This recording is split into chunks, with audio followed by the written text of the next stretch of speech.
Γιατί? Αυτό είναι ένα μεγάλο ερώτημα. Τέλος, να μπω στη συζήτηση, γι' αυτό κείμενα δείξε μια ελαστικότητα. Το τι γίνεται, όλη αυτή η συζήτηση που γίνεται για την διαδοχή, για την εκλογή Προέδρου.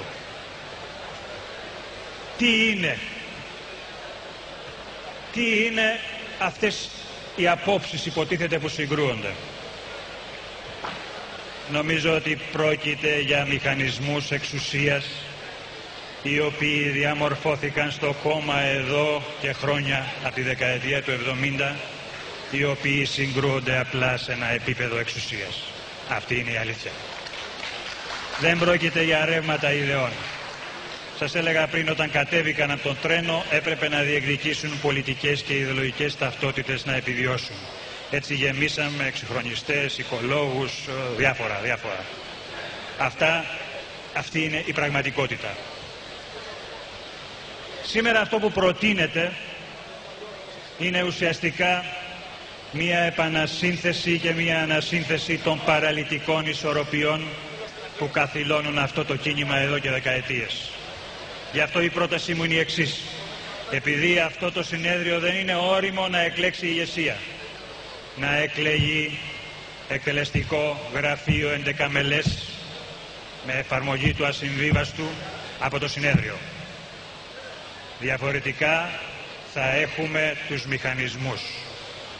Εγώ αυτό πρέπει να σας το καταθέσω, γιατί εδώ θα είμαστε και μετά από λίγα χρόνια, γιατί νομίζω, ειδικά από την εμπειρία μου στο εκτελεστικό γραφείο, έχω αποκομίσει ότι ο Γιάννης ο Σουλαδάκης και ο Μιλτιάδης Παπαγιάννου λένε κάποιες αλήθειες. Δεν υπάρχει εκτελεστικό γραφείο. Αυτή είναι η αλήθεια.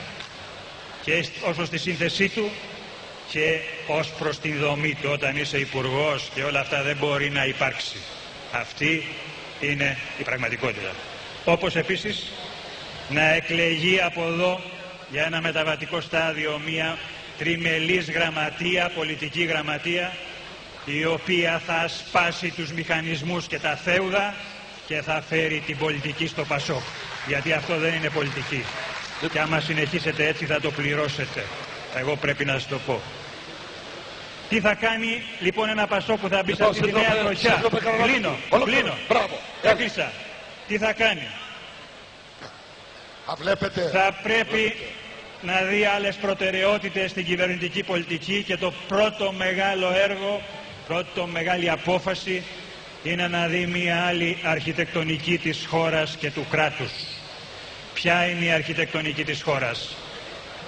Κακόγουστα γραφειοκρατικά αθηναϊκά υπουργεία όπου αναστενάζει όλη η χώρα. Η Ελλάδα πρέπει να πάει σε ένα μοντέλο περιφερειακής επαναθεμελίωσης του κράτους. Είναι η πιο σύγχρονη μορφή εθνικής και κρατικής συνοχής.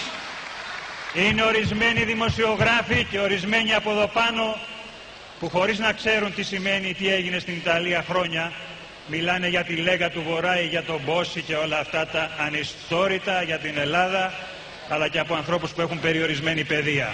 Μία Λέγκα υπάρχει στην Ελλάδα, η Λέγκα των Αθηνών, ένα σύστημα εξουσίας που καθαρώνει τη χώρα. Και τέλος, τελειώνω, συγγνώμη για την κατάχρηση του χρόνου, αυτό το νέο Πασόκ πρέπει να κάνει αυτό που έπρεπε να κάνει το 85. Λυπάμαι που τότε έγραψα ένα κείμενο και από τον μεγάλο ιδρυτή του Πασόκ, γιατί θυμάμαι ο Στρατής, θυμάστε όλοι το Στρατή που έγραψε το Βήμα, το είδα να το αναπαράγει λίγο στο Βήμα. Εγώ τότε δεν μιλούσα με τον Ανδρέα Πανδρέου, είχαμε μεγάλες διαφορές. Σκέφτηκα όμως ότι ο Στρατής κάτι του είπε, γιατί αναπαρήγαγε το άρθρο μου για το νέο ανατολικό ζήτημα.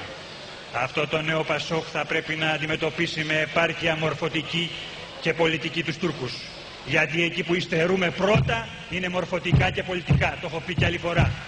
Θα πρέπει λοιπόν να πει στην Ευρώπη, για να είμαστε και σοβαροί ευρωπαϊστές, να είμαστε σοβαροί Ευρωπαίοι μάλλον, όχι ευρωπαϊστές. Θα πρέπει να πει λοιπόν στα διεθνή φόρουμ και παντού ότι δεν υπάρχει κυπριακό πρόβλημα. Δεν υπάρχει πρόβλημα Αιγαίου. Δεν υπάρχει πρόβλημα Θράκης. Υπάρχει ένα πρόβλημα, το τουρκικό πρόβλημα. Και αυτό πρέπει να λυθεί με βάση τις αρχές, τις αξίες και τα ιδανικά που αποτέλεσαν τα θεμέλια των ευρωπαϊκών δημοκρατιών. Αυτή είναι η πολιτική μας. Αν το κάνουμε αυτό, θα γίνουμε οι διαιτητές των σχέσεων Ελλάδας και Ευρώπης. Όχι τώρα να μας τρώνουν το χαλί αυτοί και να περπατάμε εμείς όπως θέλουν αυτοί, ή να χορεύουμε, και ξέρουν όσοι περάσαν από το Υπουργείο Εξωτερικών ότι χορεύεται στη μουσική και στο τύμπανο που βαράνε αυτοί. Η Ελλάδα έχει πολλές δυνατότητες να κάνει αυτά που σας λέω. Τι σημαίνει αυτό? Τι σημαίνει αυτό? Έρχεται η περίοδος της άνοιξης των λαών της Ανατολικής Μεσογείου. Τι σημαίνει αυτό? Σημαίνει ότι εδώ και χρόνια έχουμε έναν ψυχρό πόλεμο με την Τουρκία. Εγώ δεν λέω, μη είδατε ποτέ να μιλώ για πόλεμο ή για μολόν λαβέ και όλα αυτά. Ποτέ. Τέλειωσα. Έκλεισα. Σε παρακαλώ. Λοιπόν, πιστεύω ότι μπορούμε να κερδίσουμε αυτόν τον ψυχρό πόλεμο χωρίς να πάμε σε θερμό πόλεμο. Και τότε το σύνθημα του Ανδρέα Παπανδρέου, η Ελλάδα ανήκει στους Έλληνες, θα βρει την σύγχρονη προέκτασή του, που είναι η εξής: η Ελλάδα θα ανήκει στους Έλληνες όταν η Ανατολική Μεσόγειος ανήκει στους λαούς της. Ευχαριστώ.